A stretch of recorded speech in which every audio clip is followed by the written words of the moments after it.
Good morning. This is a live reading of the Left Behind series. We are on book one, chapter 21. And if you hear noises in the background, that's because it's a live reading. You may hear dogs, you may hear a stomach growl, you may hear a phone ring. You never know because that's what you get with a live reading. So enjoy chapter 21 as I read.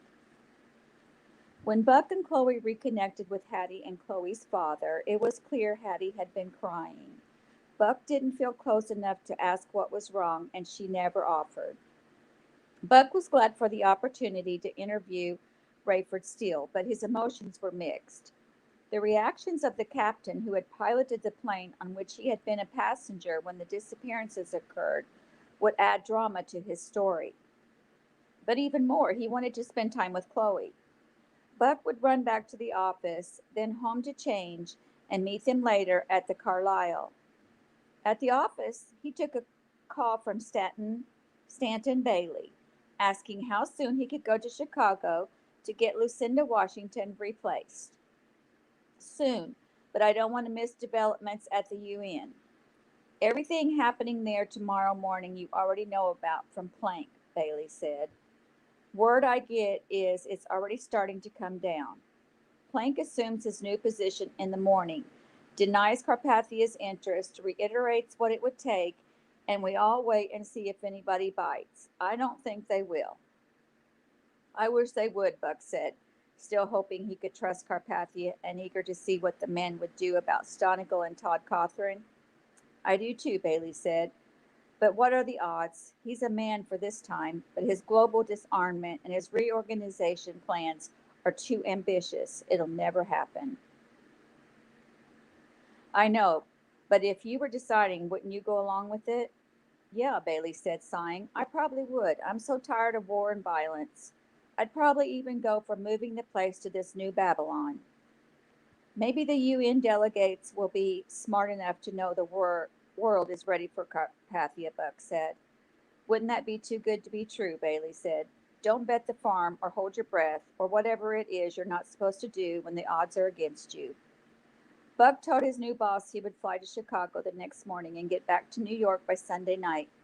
I'll get the lay of the land, find out who's solid in Chicago, and whether we need to look at outside applicants. I'd prefer staying inside, Bailey said, but it's my style to let you make those decisions. Buck phoned PanCon Airlines, knowing Rayford Steele's flight left at 8 the next morning. He told the reservation clerk his traveling companion was Chloe Steele. Yes, she said, Miss Steele is flying complimentary in first class. There is a seat open next to her. Will you be a guest of the crew as well? No. He booked a cheap seat and charged it to the magazine, then upgraded to the seat next to Chloe.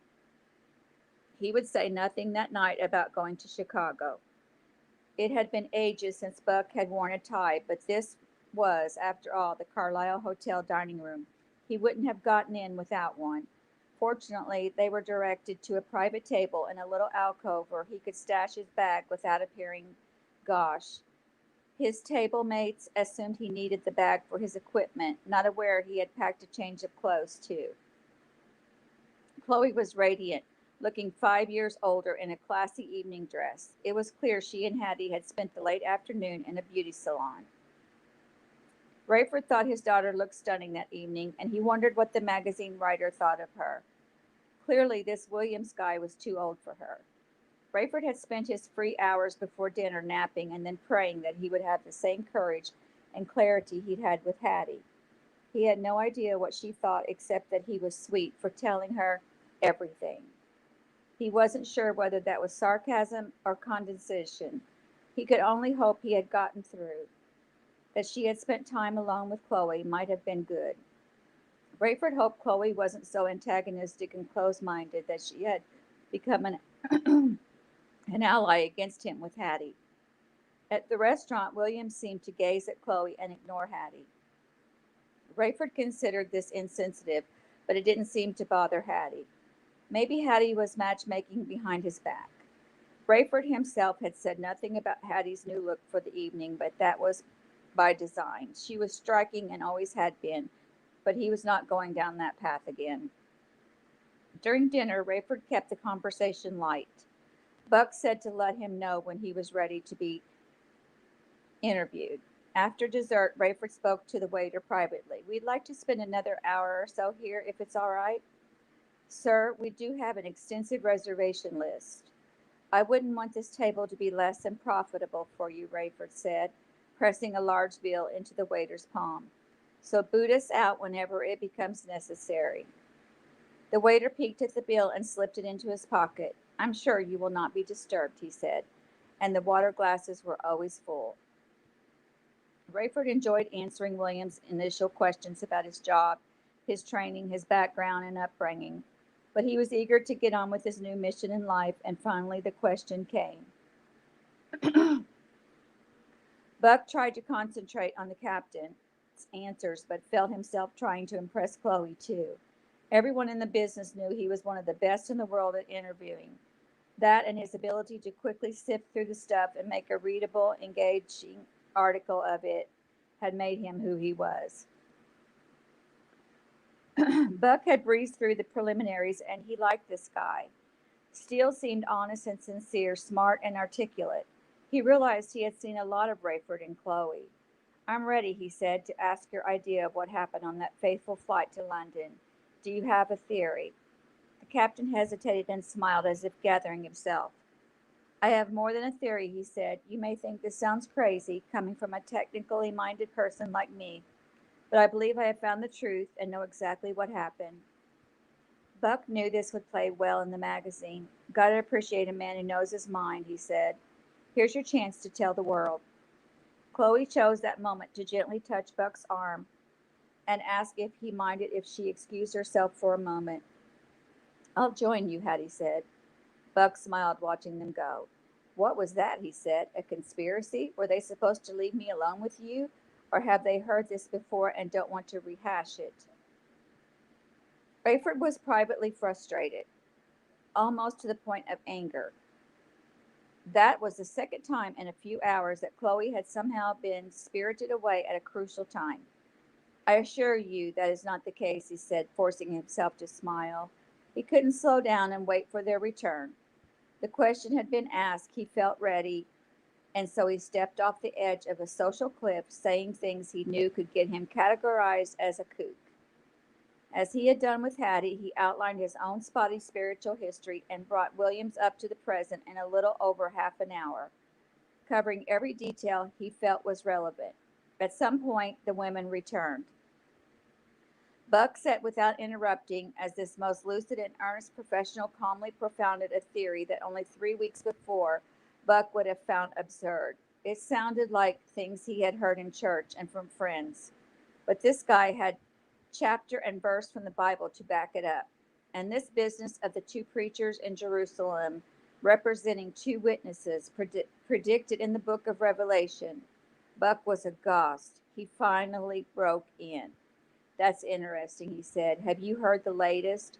Buck told him what he had seen on CNN during his few brief moments at his apartment. Apparently, thousands are making some sort of a pilgrimage to the Wailing Wall. They're lined up for miles trying to get in and hear the preaching. Many are converting and going out themselves to preach. The authorities seem powerless to keep them out, despite the opposition of the Orthodox Jews. Anyone who comes against the preachers is struck, dumb, or paralyzed, and many of the old Orthodox guard are joining forces with the preacher. "Amazing," the pilot responded.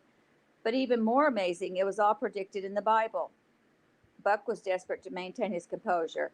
He wasn't sure what he was hearing, but Steele was impressive. Maybe the man was reaching to link Bible prophecy with what he was hearing, but Steele was impressive. Maybe the man was reaching to link Bible prophecy with what was happening in Israel, but no one else had an explanation. What Steele had read to Buck from Revelation appeared clear. Maybe it was wrong. Maybe it was mumbo jumbo. But it was the only theory that tied the incidents so closely to any sort of explanation. What else would give Buck this constant case of the chills? Buck focused on Captain Steele, his pulse racing. Looking neither right nor left, he could not move. He was certain the women could hear his crashing heart. Was all this possible? Could it be true? Had he been exposed to a clear work of God in the destruction of the Russian Air Corps just to set him up for a moment like this? Could he shake his head and make it all go away? Could he sleep on it and come to his senses in the morning? Would a conversation with Bailey or Plank set him straight, snap him out of this silliness? He sensed not. Something about this demanded attention. He wanted to believe something that tied everything together and made it make sense. But Buck also wanted to believe in Nikolai Carpathia. Maybe Buck was going through a scary time where he was vulnerable to impressive people. That wasn't like him. But then who was himself these days? Who could be expected to be himself during times like this? Buck didn't want to rationalize this away, to talk himself out of it.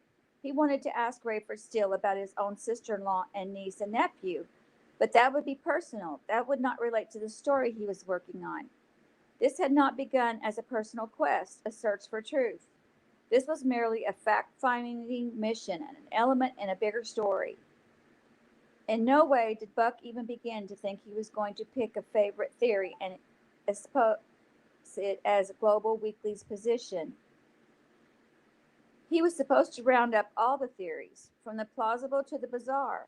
Readers would add their own in the letter column, or they would make a decision based on the credibility of the sources. This airline pilot, unless Buck made him look like a lunatic, would come off profound and convincing. For the first time in his memory, Buck Williams was speechless. Rayford was certain he was not getting through. He only hoped this writer was astute enough to understand, to quote him correctly, and to represent his views in such a way that readers might look into Christianity. It was clear that Williams wasn't buying it personally. If Rayford had to guess, he'd say Williams was trying to hide a smirk, or else he was so amused or amazed that he couldn't frame a response. Rayford had to remind himself that his purpose was to get through to Chloe first, and then maybe to influence the reading public.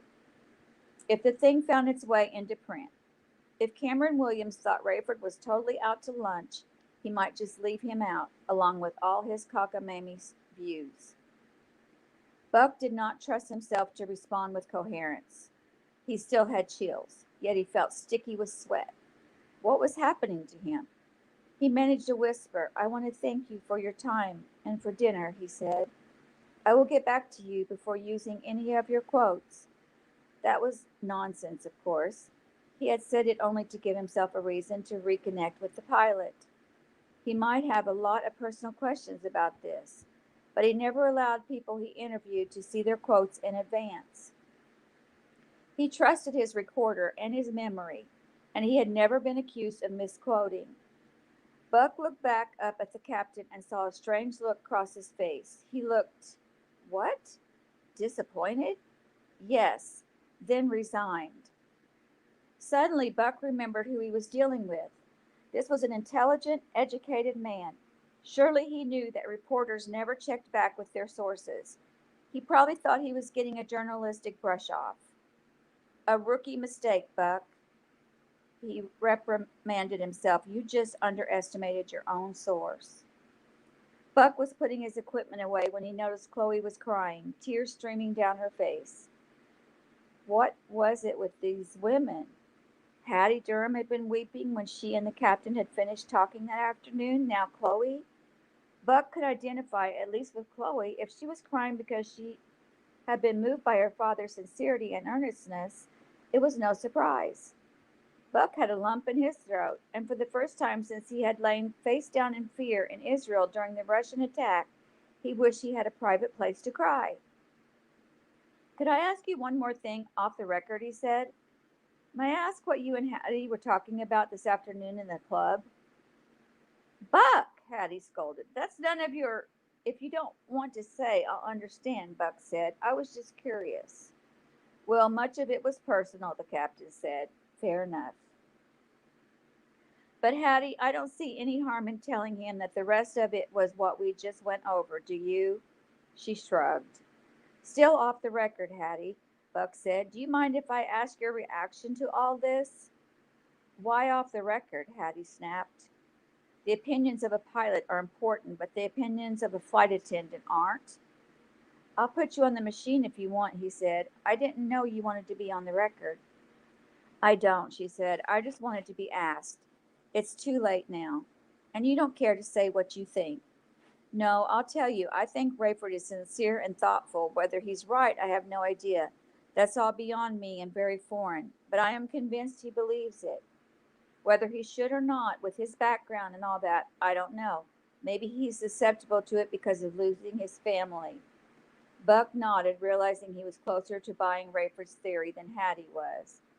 He glanced at Chloe, hoping she had composed herself and that he could draw her out. She still had a tissue pressed under her eyes. Please don't ask me right now, she said. Rayford was not surprised at Hattie's response, but he was profoundly disappointed with Chloe's. He was convinced she didn't want to embarrass him by saying how off the wall he sounded. He should have been grateful, he guessed. At least she was still sensitive to his feelings. Maybe he should have been more sensitive to hers, but he had decided he couldn't let those Gentilites remain priorities anymore. He was going to contend for the faith with her until she made a decision. For tonight, however, it was clear she had heard enough. He wouldn't be pushing her any more. He only hoped he could sleep despite his remorse over her condition. He loved her so much.